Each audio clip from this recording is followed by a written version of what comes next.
All right, welcome in to the Texas Tailgate with Texas coach Tom Herman. Tom, you are a great man for taking some time for our folks at Horns247. Appreciate that. How are you doing today? Doing good. We had player meeting, position meetings this morning, so it was good to jump in and out of those, and check in on our guys and players, and learn a little football. So I have found in the last few weeks that's kind of the best way to really get to see all of our players.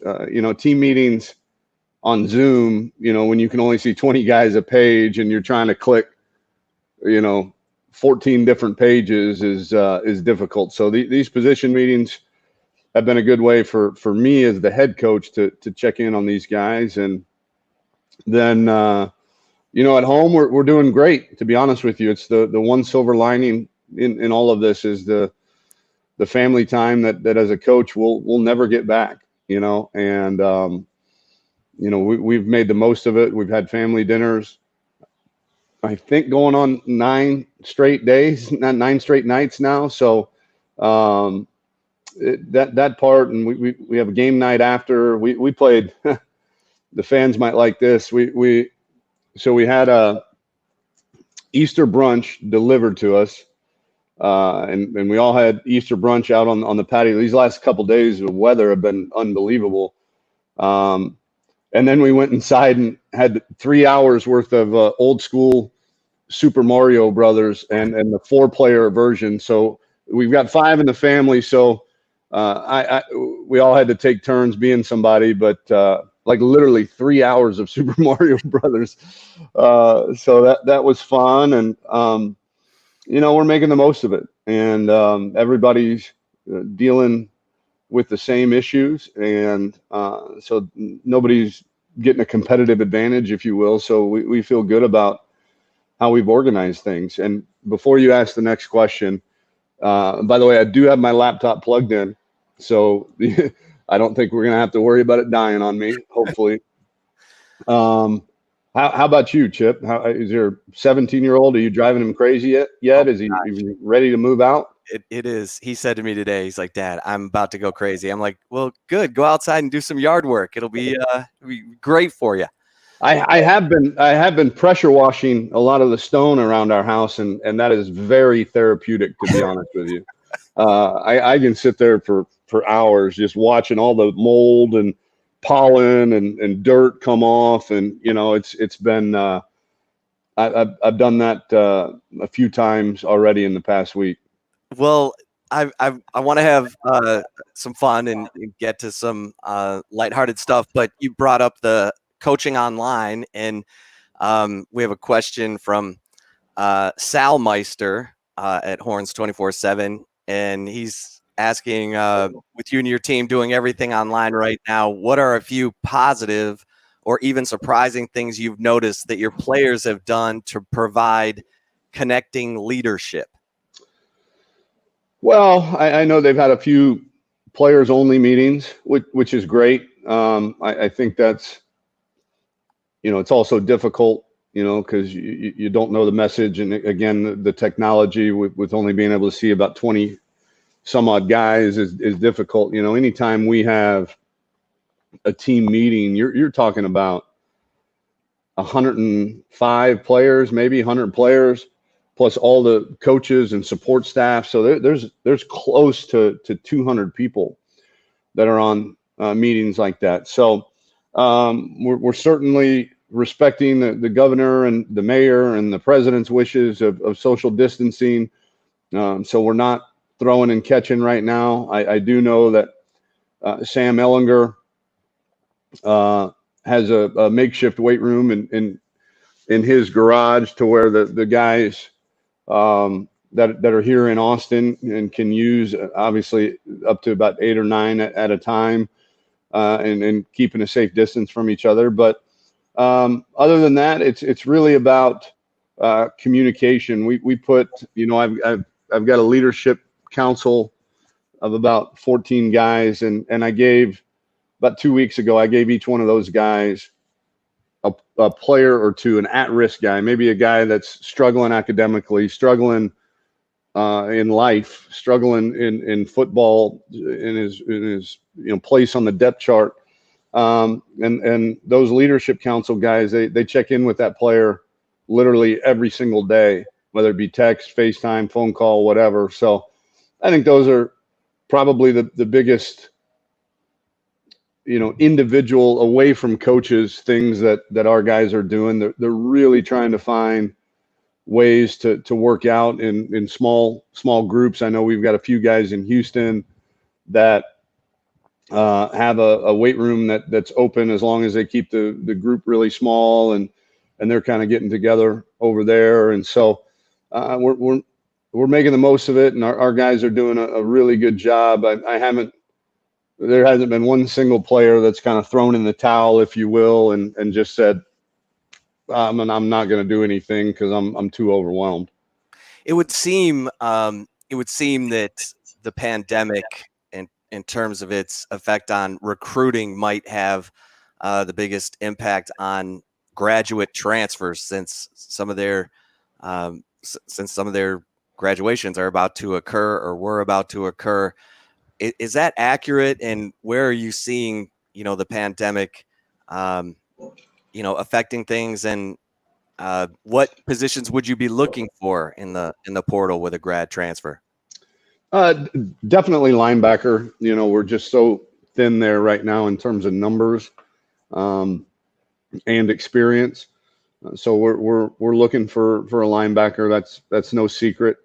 I do think it's difficult for these guys because, in talking to a grad transfer candidate just the other day with him and his dad, they're faced with the reality of, my semester is going to end in mid-May, but I may not ever get to visit the school that I want to enroll in. And that's going to be a difficult proposition for a lot of guys. And I think if June 1 rolls around, which is looking like more and more of a long shot, but if we can, work out with our players, if we can have recruits on campus, all of that, I would think those guys would wait and take some visits.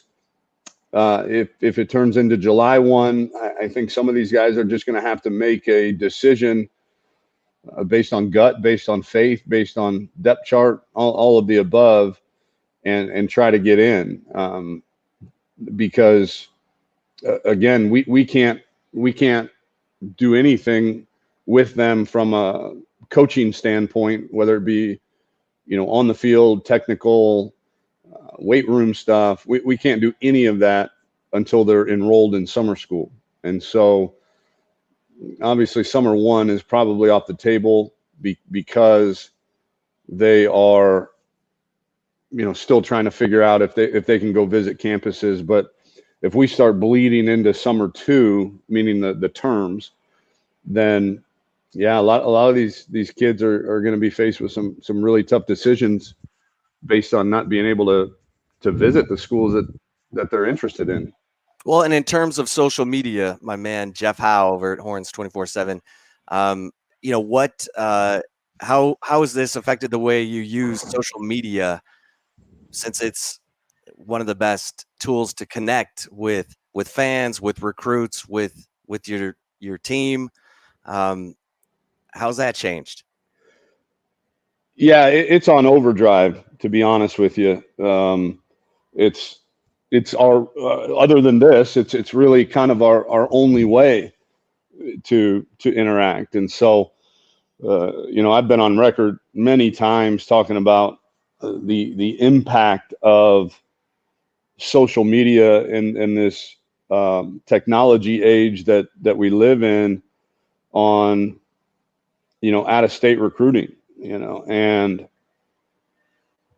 a kid from Beaumont, Texas, 20 years ago, when did he ever see or connect with, a program in the Midwest? Well, maybe if they were the game of the week, the national game of the week that week, and then that was it. Where now with, you know, pretty much every game being televised and these kids having access to these social media accounts that can give them a deep dive into their program and kind of a behind the curtain look. You know, it is certainly nationalized recruiting where we're recruiting prior to social media and prior to the advent of all the cable television and satellite television and on-demand television. Recruiting was very regionalized. And so we've got to do a great job, I think. You know, we're going to do a really good job keeping the best players in Texas home for this recruiting class and moving forward.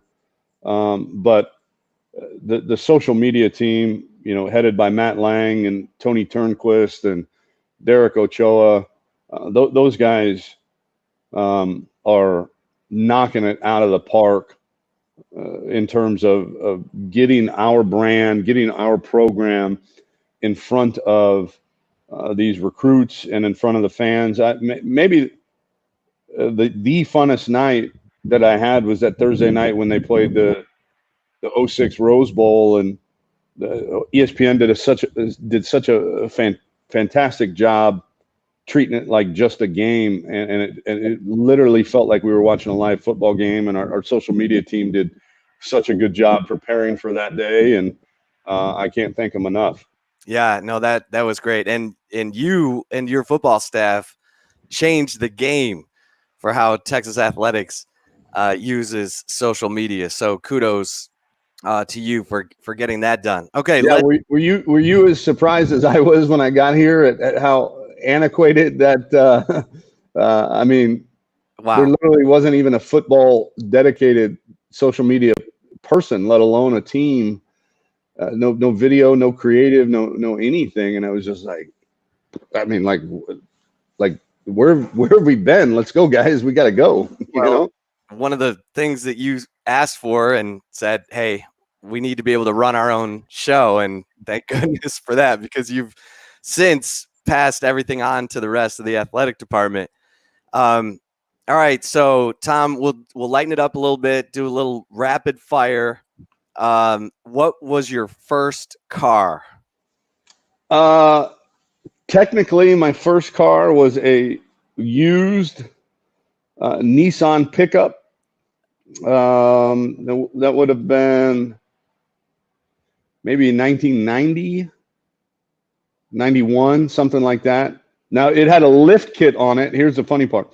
Had a lift kit on it, but it was still a two-wheel drive, so it was all for show, right? But I think me and my mom, you know, with the money I earned at Subway and working at the batting cage and her helping me, I think back in 91, I think we paid $4,000 for it, something like that.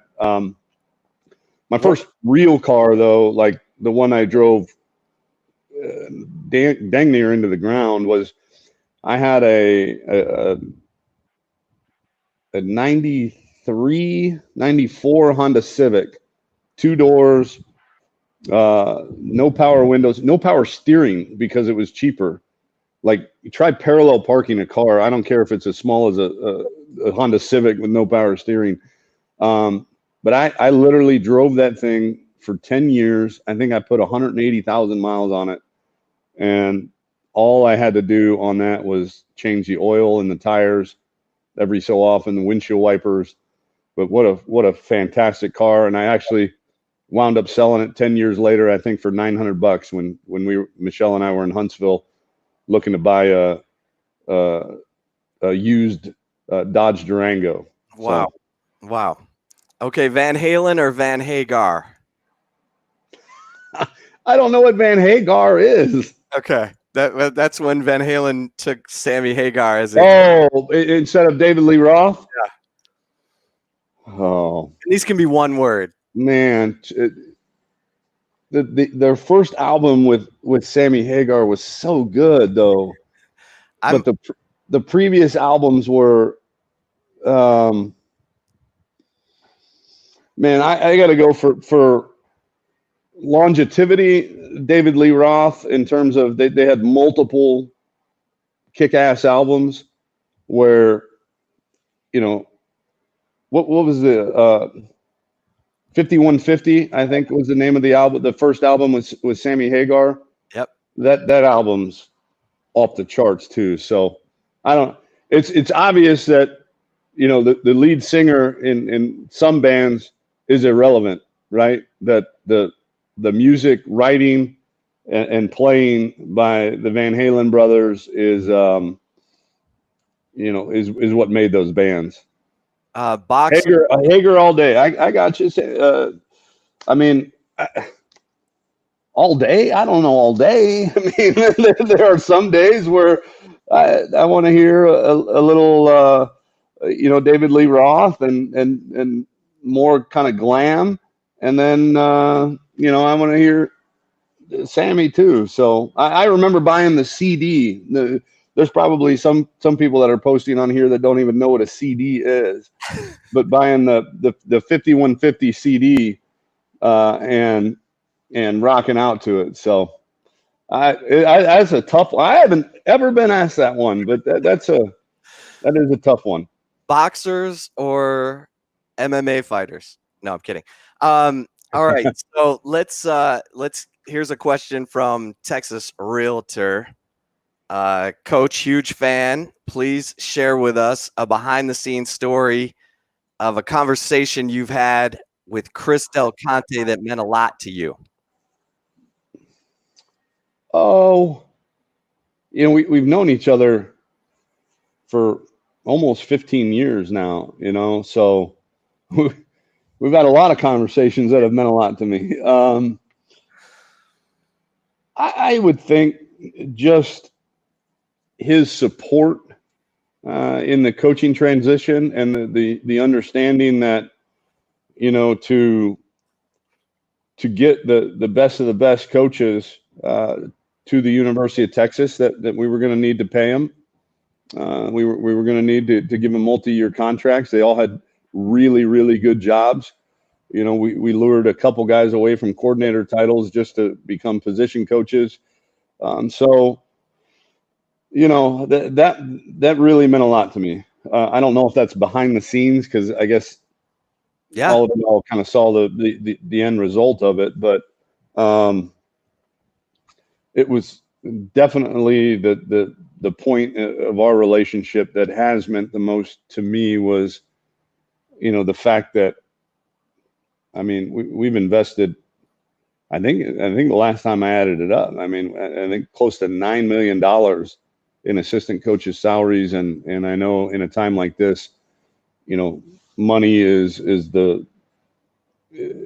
the forefront of what we talk about. But back then nobody knew what was to be headed our way. And so he literally, I mean, it was dang near carte blanche, and allowed me to go get the guys that I believed in and that I felt would complement our program. And he's phenomenal, just so everybody knows. And our relationship's great. We talk a couple times a day. I don't have service in my house, so FaceTime is the only way that we communicate. We don't. There are times of the day where we definitely don't want to talk or look at each other because of what we're doing in that time. But he's been so accessible. He's been very asking of me, you know, my opinion, you know, as he goes into these different athletic director meetings. I mean, he's meeting with university presidents and you know, commissioners, and Mark Emmert, the head of the NCAA. So, I mean, you know, for him, I know football is very, very important to him, and is obviously the economic engine that drives our department. But, you know, he's got so many things to think about when he hops onto those meetings, and for him to take the time to ask my opinions on the different topics it's meant a lot to me. All right, this is a question from Mr. Fu Manchu 206. who wants Yeah, to. I'm Fu Manchu 207. Unbelievable. What a coincidence. Baby. What from what you saw in conditioning, is Jordan Whittington fully healed from his sports hernia surgeries and ready to go? And given his cross training at running back and now receiver, how can you use him to gain a schematic advantage? Yeah, I do think he will be ready to go. If we were to play a game tomorrow, he would play. He's still got a little soreness, some scar tissue down there. I mean, 2 different surgeries in your pelvic region is not ideal.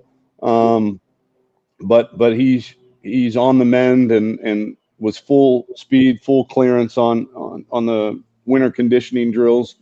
So we're excited to see him back and healthy. And then I think the cross training really allows you to maybe be in some 10 personnel if you consider him a wide receiver. So him and Jake kind of both in the slot, but maybe the next snap, Jay Witt's in the backfield, and you're in a 20 personnel set, but with 4 wide receivers on the field, if depending on what you classify Jay Witt as. And so, when we started this offense way back at Rice, and then evolved at Iowa State, and then certainly learned a lot at Ohio State. The whole reason it's that the letter is there. There's X, Y, and Z, obviously, which is traditional football for the last 100 years.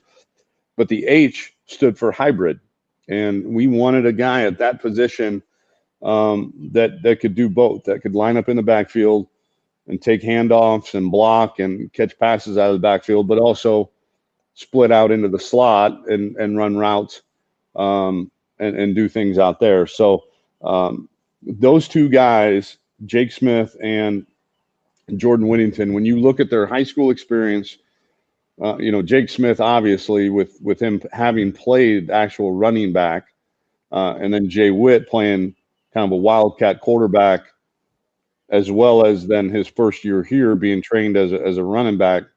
We're finally getting to kind of what a prototype of that position. We've had to adapt, right? To get our best 11 on the field, it was Armani Foreman and some other guys at H our first year, and then obviously LJ Humphrey the second year, which was a completely different model of what we had looked for in a slot receiver. And then Duve last year was different. We did line him up in the backfield a little bit, and he carried the ball a few times. I think he scored a touchdown on the ground against West Virginia. So but these 2 guys are probably the most prototypical hybrid guys that we have had since we've been at Texas because of their background in the backfield.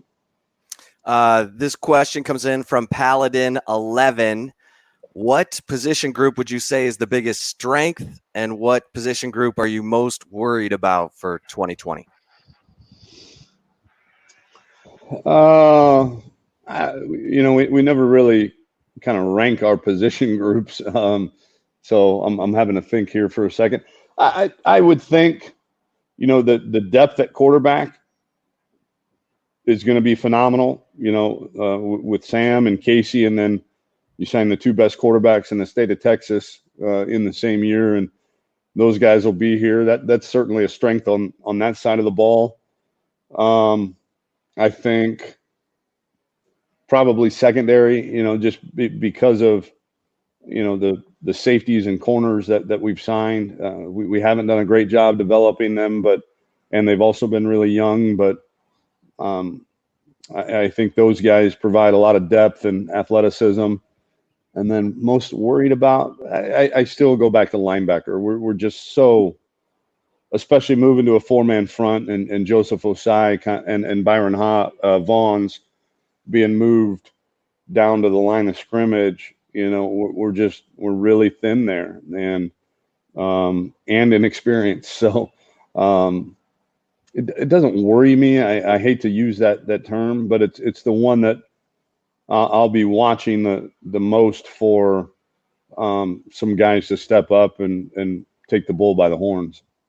All right, and this question comes in from the Facebook chat, I believe, from Patricia. Coach, what's a rule change you would like to see happen? Oh, the targeting. We got to fix targeting.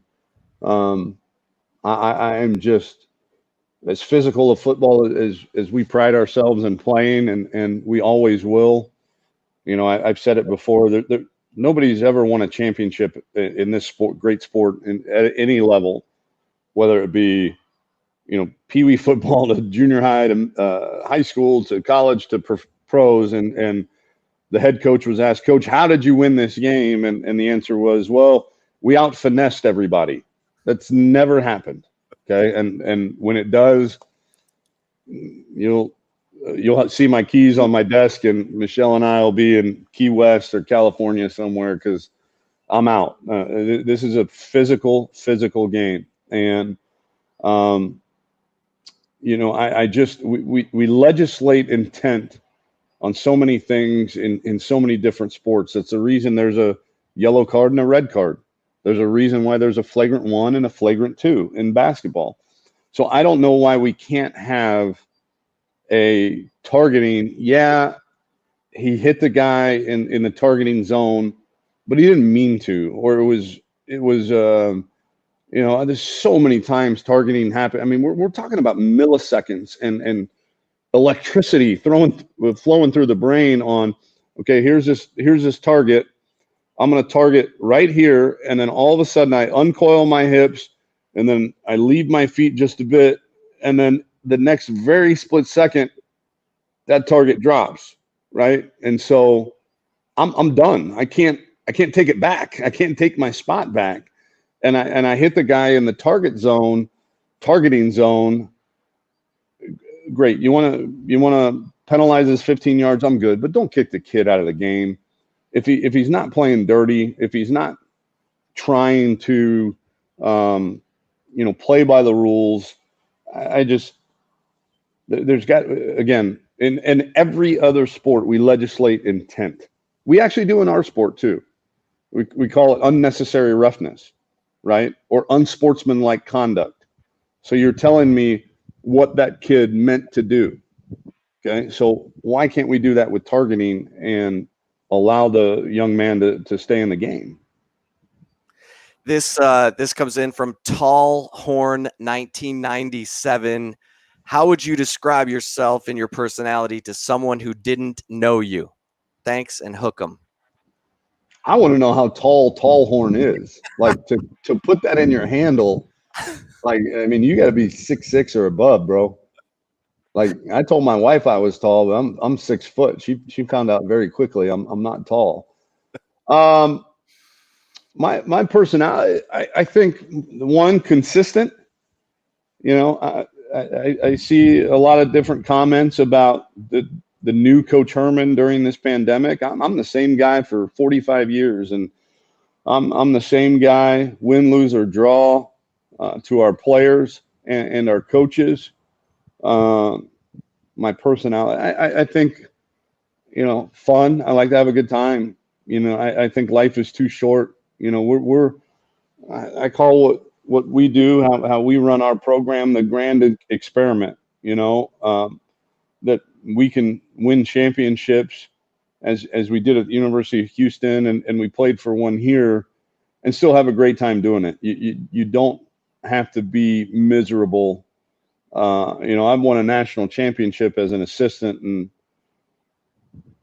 I didn't have a whole lot of fun that year. You know, I enjoyed the players and the fellowship with the coaches, but I do think that, you know, we work too hard, we work too long, we spend too much time away from our family to not have a good time. You know, and the old Confucius quote, you know, if you choose a profession you love, you'll never work a day in your life.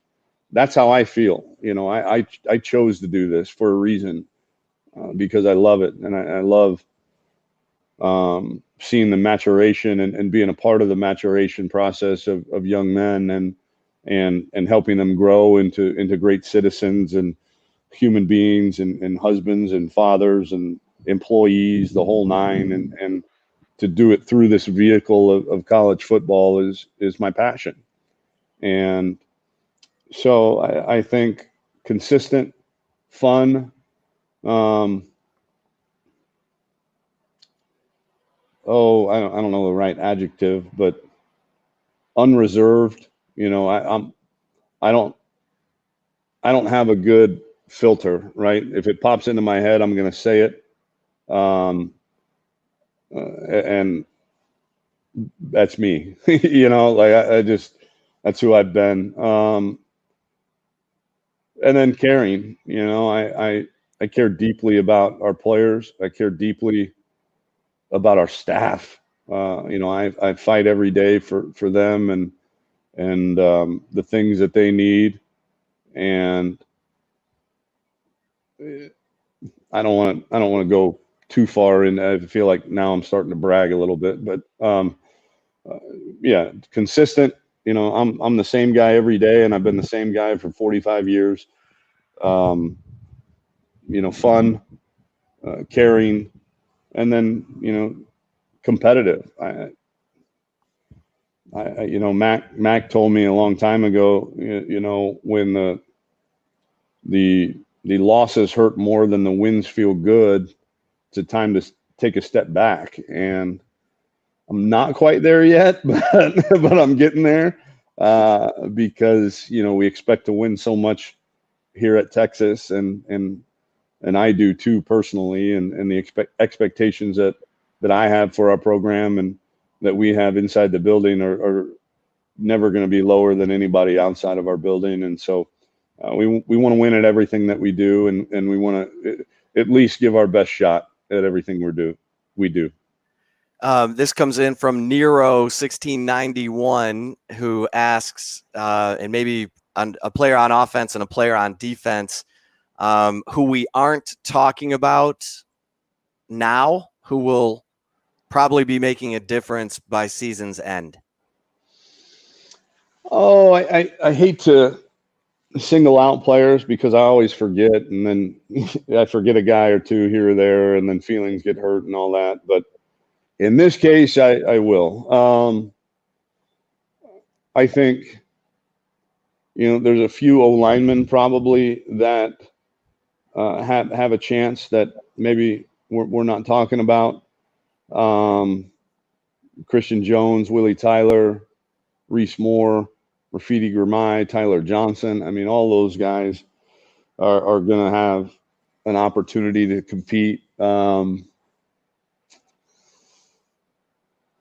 trying who we're not talking about. I don't know who you're talking about, to be honest with you. So I don't get on the site, so I don't know if I'm just being repetitive at this point because of who you guys already are talking about. Is there a young guy on defense who hasn't gotten a lot of playing time who you think could start? Hang on, I gotta recognize Desiree for her post there. You're absolutely right, Desiree. Nice job. A young guy on defense. I think Kenyatta Watson could make some noise. I think David Benda could make some noise. Obviously, Tavondre Sweat played quite a bit last year, but he's going to factor in a lot as a true sophomore. Trying to think. Unfortunately, because of injury, I mean, let's be honest, DeMarvion Overshawn hasn't played a whole lot. And we're planning on him contributing quite a bit at the will linebacker spot. So the good thing is when you're so young and inexperienced and injured on defense in 1 year, the following year you become experienced and veteran. So that side of the ball, I think Brennan Eagles is probably poised to have a great year. I think Marcus Washington as well, who played sparingly as a true freshman. So I think some of these incoming freshmen, Alfred Collins and Prince Dorba and Bijan Robinson are guys that we're all expecting to contribute. All right. Speaking I of, think I'm allowed to say them by name since they signed. So I hope I didn't just break a rule. I think you're good. Okay, we just had the OU little text in there. This comes in from Welcome, Leo. Connor H333. What's a key to beating Oklahoma this year and ending the Sooners' 5-year reign atop the Big 12? Oh, I don't want to be dismissive or avoiding the question because that's not what we came here to do. But I mean, there are so many more things that we have to tackle before talking about game planning for Oklahoma in terms of the logistics of the coronavirus and housing our guys, feeding our guys, working out our guys, training camp. What's the season look like? I think for the most part, except for the end of the third and fourth quarter 2 years ago, I think we played as good a defense against them as anybody in the country. And so we need to play, we're 1-2 in the regular season against them.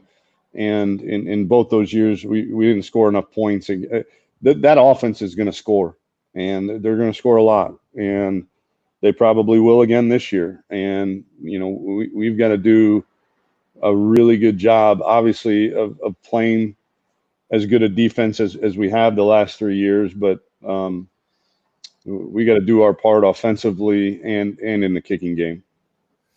All right, this question comes in from George Bailey, and with position rooms getting more and more competitive, how do you keep talented players connected when they don't feel like they're getting enough playing time? Well, we have honest, open conversations with them. We don't beat around the bush. We're not going to tell a kid he's great when he's third string.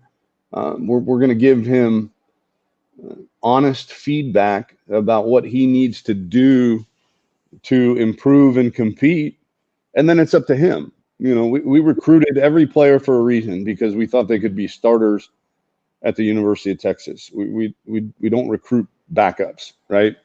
And so you're just very honest with them, and you keep them engaged and you keep them motivated by giving them little chunks of goals that they can work on to get themselves in the position that they need to be. I think one of the things that we talk about all the time is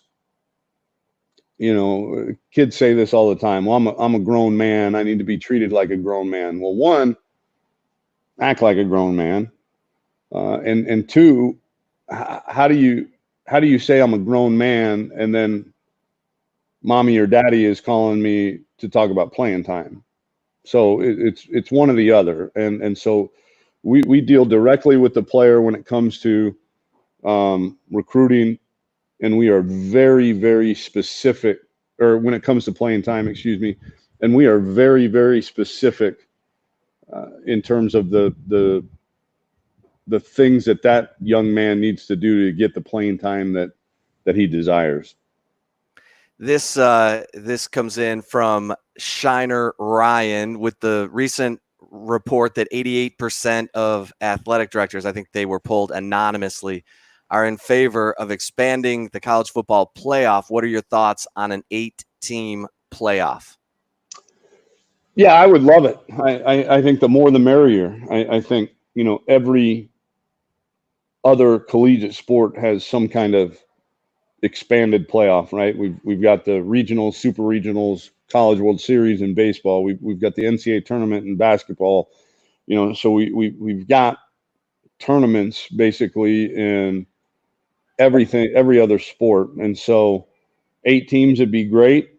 My nirvana would be, 4 16-team conferences. just the math adds up, right? I think we're at 65, 66, something like that, Power 5 schools. I would want 4 16-team conferences. You take the 4 conference champions, you take the top ranked group of 5 team, and then the other 3 at large, if you will. Then you still have a role for the committee to put the decide who the 3 at large teams would be. So, but again, I've gone on record. I don't. We got to get uniform scheduling fixed before we get any kind of playoff expansion, because we're literally comparing apples to oranges. You know, our first 2 years here, us and USC were the only 2 teams in the country to play 11. We played 11 Power 5 schools in back-to-back years.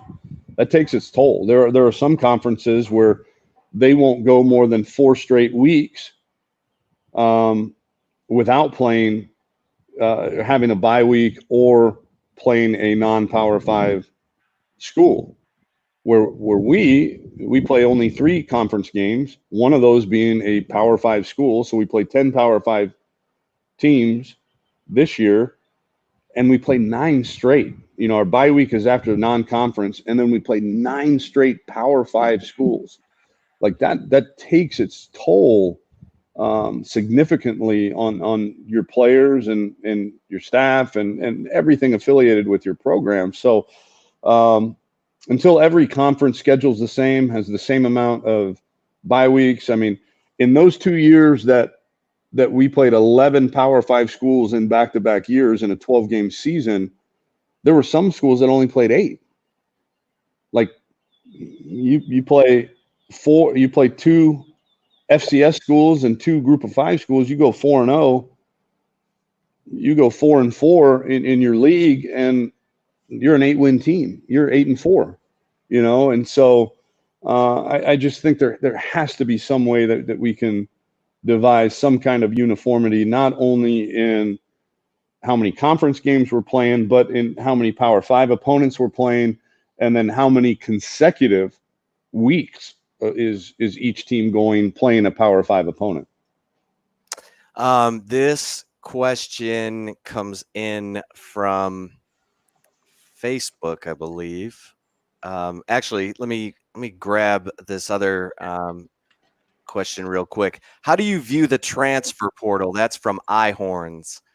How do you view the transfer portal?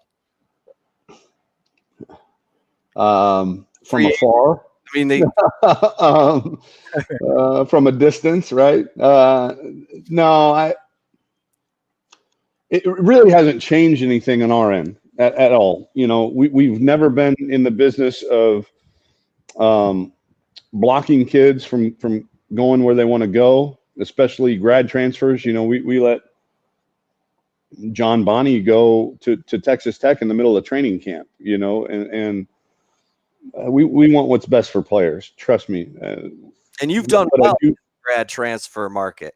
What's that? You've done well in the grad transfer market. We have with Watson and you know, Calvin and obviously Parker, you know, so we have. So I don't think, but again, the grad transfer existed before the portal too. Right. So really all the portal did was it told schools that they couldn't block a kid from a specific school, and the kid technically didn't need to go to a coach to get his release signed. He could just go straight to compliance.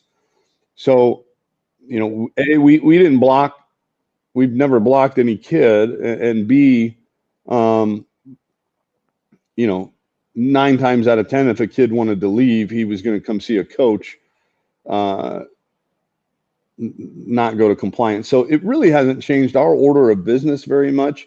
The one thing that has is the NCAA's willingness to grant the waivers for the one-time transfer. So, there's a proposal that's going to get voted on in May that I think, players are going to be able to transfer one time in their career, like every other sport, without having to sit out a year. I think the full scholarship sports are the only ones that have a sit out clause, or maybe I think it's football, baseball, and men's and women's basketball. You have to sit out. All the other sports, you can go from school to school and be immediately eligible. So this is just an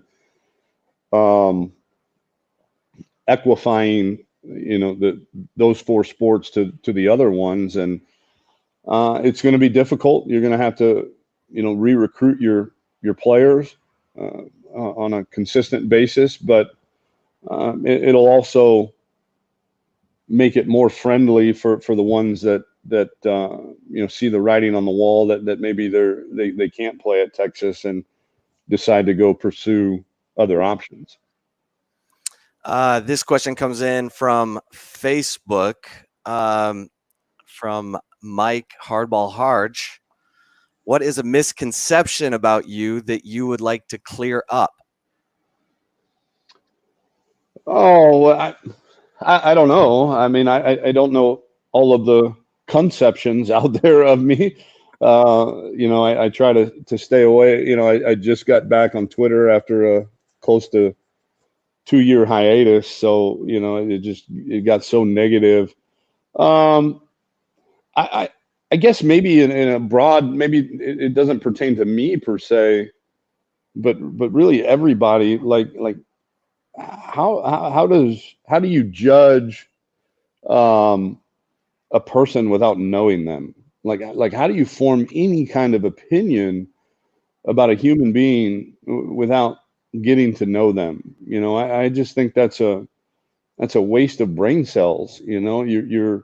That's an exercise in futility. I think anybody that has been a part of the programs I've been around and my leadership, I love them and they love me, and my family loves me. I'm not a meanie. I'm not an ogre. I'm not any of those things. I actually really, really care about the people in our organization deeply, like love, use the word love.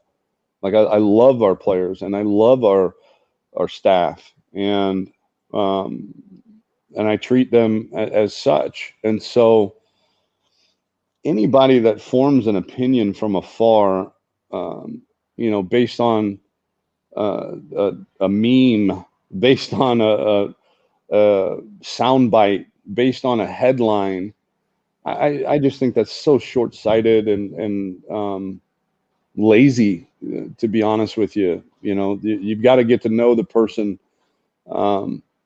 one-on-one, face-to-face, human to human, before you form a definitive opinion on them. And I just see that too much on social media, especially with people that have some notoriety, myself, other coaches, players, actors. I don't like that guy. Really? When's the last time you talked to that guy? Well, I've never talked to that guy. Well, why don't you like him? Like, you don't know him. Like, how do you like or dislike somebody that you don't know? And so that's just a pet peeve of mine, if you will. And I appreciate the question. I hope I'm being as honest as I can. What was the guy's name? Taylor or Chip? Can we Mike throw him back up on there? Was it Bill Horn or something like that? Oh, was that a comment that just popped up? Or Mike Hardball Harge. Yeah. So I hope I answered your question. I don't know what all the misconceptions are out there. I do know that early in my tenure here, I was seen as, pretty heavy-handed. When you take over a program, keep Mother Hustle's question up there. I'm not going to read it because I'm in the middle of a thought right now, but I want to answer her question too. When you take over a program that there had only been one other time in our program's history where we had 3 straight losing seasons, and we took over for the second one. The other one was in the 30s, and so you got to come in swinging a sledgehammer. You can't come in, and I say that figuratively. I did do a test swing on that sledgehammer on the locker in 2017, and I busted right through it, and I must have hit a stud or something, but it didn't knock me down, Chip. So I'm doing okay.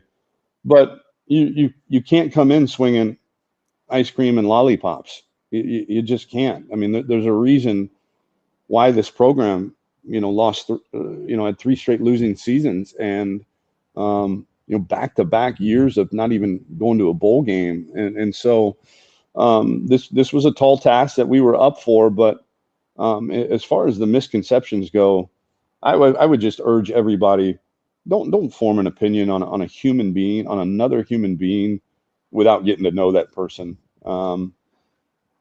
Because you're usually dealing in half truths and perception rather than reality. All right, what's Mother Hustler have to say? She wants to know how crazy you are driving your wife Michelle being home all day, and who's doing the most homeschooling.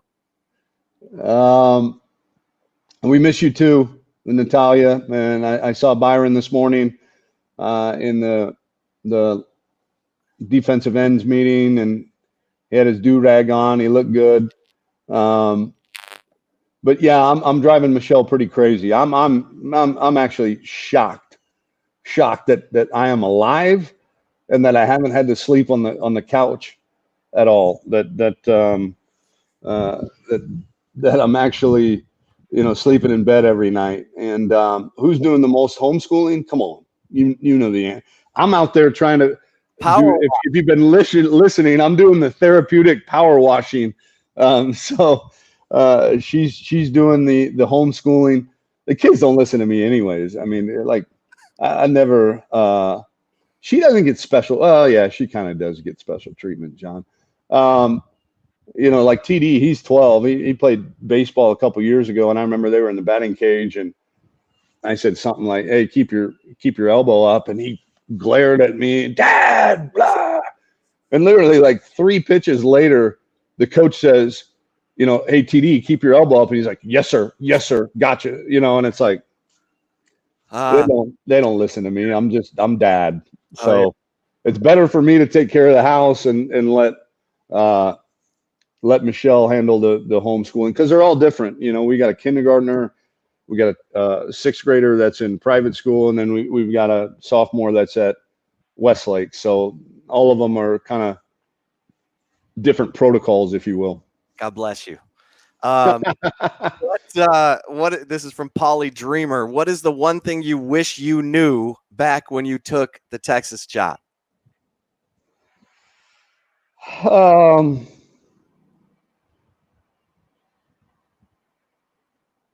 I think probably, on the negative side, and I hate to be negative, but just how far behind our facilities were. When you take these jobs, you interview at a secure location, and you do a lot of things over the phone and via FaceTime and all that. You never walk through the facility, right? I mean, my first time back at Moncrief was, the day of my introductory press conference, and to walk through there and see the same wallpaper on the wall from 20 years ago when I was a graduate assistant, and the same pictures with dust, and to have Ricky Williams and Earl Campbell's jersey in a case that had light shined on it for 20 years, and everything was faded in that case, and it was just, and the lockers and the locker room set up, and it was just like, we got to go. Like we got to go, that, to catch up to not just our national rivals, but in state and the state up north. And I got to give Mike Perrin and Greg Fenvis a ton of credit. We spent $10 million that first year on the weight room and locker room, and now obviously Kris Del Conte has committed, upwards of $175 million to enhance the game day experience, certainly from the outside, but all of that is in order to fund a better facility, for our guys to train in. And so that was that. I think on the positive side, the last time I had lived in Austin was 99 and 2000. And I lived, I had to find a way to live in Austin on $400 a month. So, I lived in East Austin. I lived, in a duplex somewhere. I rented a room. I spent a semester living in the coach's locker room. They had a little couch in there that I slept on for a whole semester. But on a positive note, I was just so pleasantly surprised that, of what all Austin could afford us, right? And I talk about from where we live to downtown to all of the family activities and all of that, the hospitality, that was something I had kind of remembered how cool Austin was in 99, but to come back now making a little bit more money than I did back then, and to be able to experience just a little, to be able to experience some of the things that I can now experience and with my family in the city of Austin has been phenomenal. This comes in from Bobby Burton, the publisher. The boss man. The Godfather. The Godfather. When am I going to get to meet Bobby? Yeah, when we got to we'll get through this and then we'll get him in town. I'm convinced that Bobby Burton and Jeff Ketchum are both, they're maybe they're internet bots or something like that. They're just computerized, fictitious, random people that don't really exist. But no, I'm glad to hear from Bobby. Fire away. So he said, looking 5 years out, where do you want Texas football to be? What trophies are in the trophy case? Are you on pace to get there? Well, I'll go backwards. Are we on pace to get there? Yes. I think when you do, when you take over what we took over and you start to build this thing for the long term,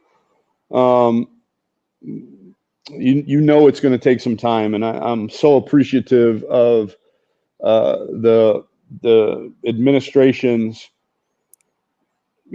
commitment to that time frame. And so I think we kind of all targeted 2020 when our transition class of 2019 that everybody wanted to criticize for being ranked, 30th something in the country.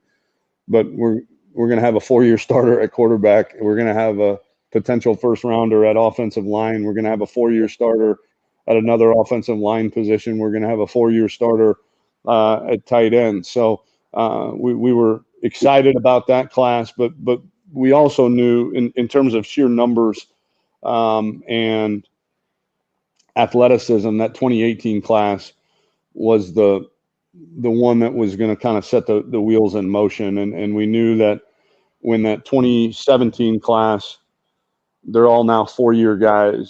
Sam Ellinger is a 4-year guy. Sam Cosme is a 4-year guy. Cade Brewer, Derek Kerstetter, Marquez Vimage, Taquan Graham. I mean, the list goes on and on of some very significant contributors that come from that class. And then our 2018 class, when we signed a top 5 class, and they were mostly in-state guys and all of that, we knew that if we stayed healthy, 2019 might be a chance, but we knew we were going to be kind of, there was going to be a lot of turnover on defense. And then you put the injuries in there and that exacerbated the problem a little bit. So if everybody stays healthy, from a 19 or 17 class, 18 class, 19 class now being second-year guys, either true sophomores or redshirt freshmen, a lot of them being thrust into action, before they were ready, but gaining that valuable experience. I do think that we are on pace and headed in the right direction. And where do I see us in 5 years? The same place I've seen us, when I took over the job.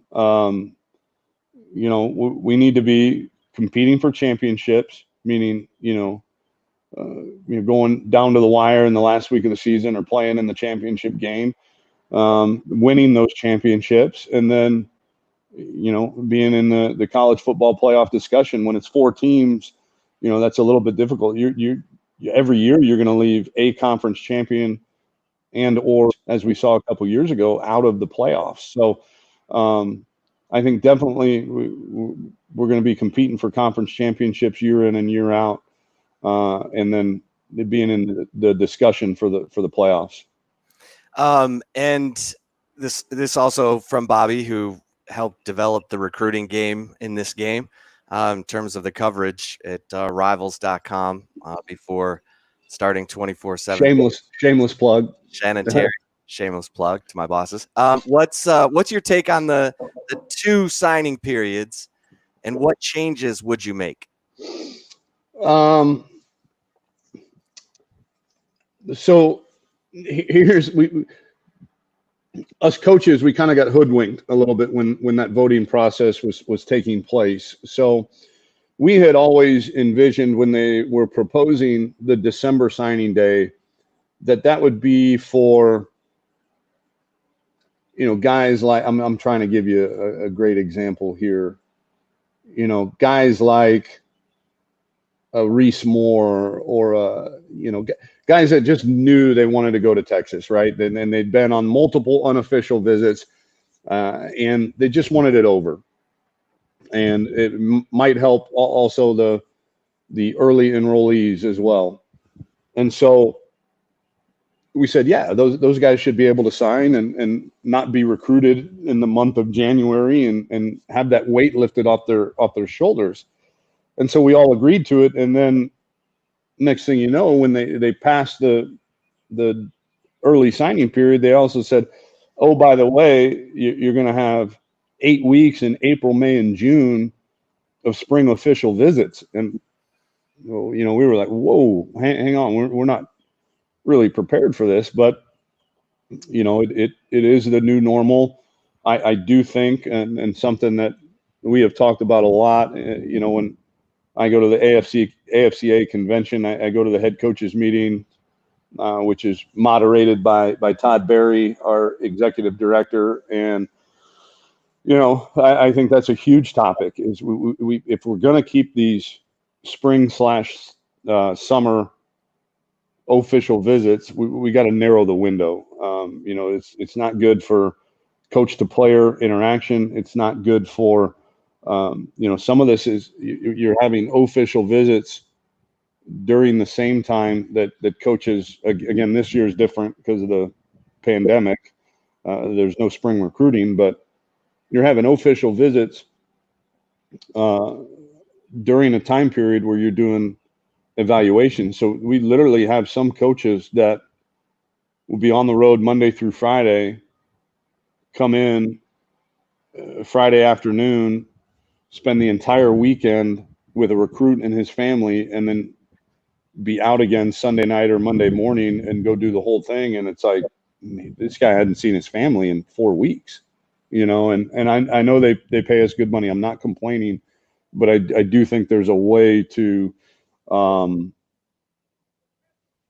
meet in the middle, so to speak. So David Bailiff told me about your skateboard at Rice. I love Coach Bailiff. I'm so proud of him for what he's doing at A&M Commerce. And you would ride that skateboard down the tunnel at Rice Stadium. You still got that skateboard? That's a long ramp too, by the way. Long ramp. Yeah. A lot of speed going on that thing. You never wiped out? No. And when was the last time you were on a skateboard? Probably 2008 at Rice. Yeah, I grew up skateboarding. I grew up in Southern California, so skating and surfing were kind of the things that we did. And, I can see, although I never want to go back and live there, I love Texas, but I do see why so many people love living there. I've literally, in my lifetime, I've surfed in the morning, gone to school after surfing, and then gone snow skiing after school. And so that's pretty cool when you can do that in one day. So no, it's been a long time. My kids don't even have a skateboard anymore. They're spoiled. They got some electric scooters and stuff like that. So we're trying. We live in the hills here in Westlake Hills, so biking is hard. So we got to walk our bike up the hill. Because my younger ones, they don't have the gear shifting bikes yet. They're just on the regular kid bike, and they can't even make it up the hill from the house. So we got to walk the bike up the hill and then ride around the neighborhood. And so, but no, we don't even have a skateboard in the house. Okay, so finally, what is your go-to karaoke? What's your go-to karaoke? I didn't see this question in the preview here, but I will answer it anyways. It's been a long time since I karaoke, but I can't believe I'm saying this. Young MC's "Bust a Move" is my my go-to karaoke. It gets the crowd involved with the "You want it, you got it," the whole. So it gets the crowd involved. It's difficult, but if you've got it memorized, you can get through it. And it's something everybody likes to dance to too. So that has been my go-to for probably 20 years now, Chip. To be honest with you. And I got to give you credit because you told you said the last time I talked to you to watch True Detective season 1. Did you do it? I'm binging that right now. And what would be your latest recommendation? Because it'll probably be what I watch next. Well, I got to go on record for those of you that watched last week on Orange Bloods. I told you how I got hosed on season 2 with Michelle and Ozark, and how I fell asleep and she watched about 6 episodes without me and finished the season. I had finally caught up to her. Like a few days ago. And we're watching like episode 3 of season 3, and I fall asleep. She stayed up till 4 a.m. and watched the whole damn season. So she hosed me again. So now I gotta catch up on season 3, which I hear is really, really good and has a bit of a plot twist at the end of it and all that. So I'm looking forward to it. Some of the other ones in my day, certainly, Breaking Bad is definitely my favorite. I watched I think it's 8 seasons in probably a spring break week. I liked Newsroom. I liked Homeland, but I made it through maybe the first 3 or 4 seasons. I haven't seen it beyond that. Narcos. I haven't done Narcos Mexico, but we did the original Narcos. That was really, really, we probably hammered through that in just a few nights, Michelle and I. You've already mentioned True Detective. Season 1 is really good. So did you watch the latest episode of Tiger King? Oh yeah, Tiger King. Yeah. Wait, latest episode. There's a new one. They released a new episode 8, which is sort of a follow-up. No, I haven't. I have to though. Now you got to add that to your list. I mean, it's obviously on Netflix. Yeah, right? Go to the same place you did, and now go to episode 8. Oh, I can't wait. Yeah, that's gonna be phenomenal. There you go. Hey, Tom, really appreciate the time. And have you picked up any Herb Hand barbecue? Is he the barbecue master? No, I caught a little flack for saying the words Salt Lick when I was asked last week on my favorite. I didn't say Salt Lick was my favorite. Okay. I like Cooper's. I like Franklin's. I like Blacks and Terry Blacks. No, unfortunately, I haven't seen Herb face to face in a long time. You know, we got takeout. I can't remember. Easter brunch was either Maddie's or some Mexican food joint, but I literally have not seen my coaches or support staff in face to face in 3 weeks or 4 weeks. Now I've seen them like you and I are seeing each other, Chip, but not to get barbecue. No, we gotta socially distance ourselves. Well, and here's a comment from Patricia White. She said, this was really fun getting to know Coach Herman outside of football. I'm an 83-year-old and I really like it. Wow. And Patricia, that's really awesome for you to be able to actually interact as an 83-year-old, because I've got a grandma that's 91, and we bought her first cell phone 2 years ago. So and she doesn't even know how to text. She knows how to pick it up when it rings, and that's about it.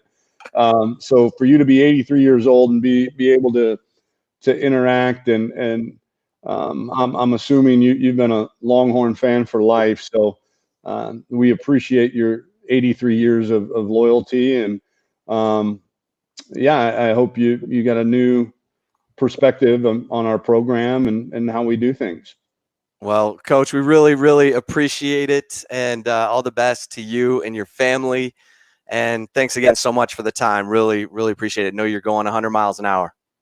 You got it, guys. Appreciate you too, Chip. And you know, if this thing lasts longer than expected, we'll have to get on this again and do it again sometime.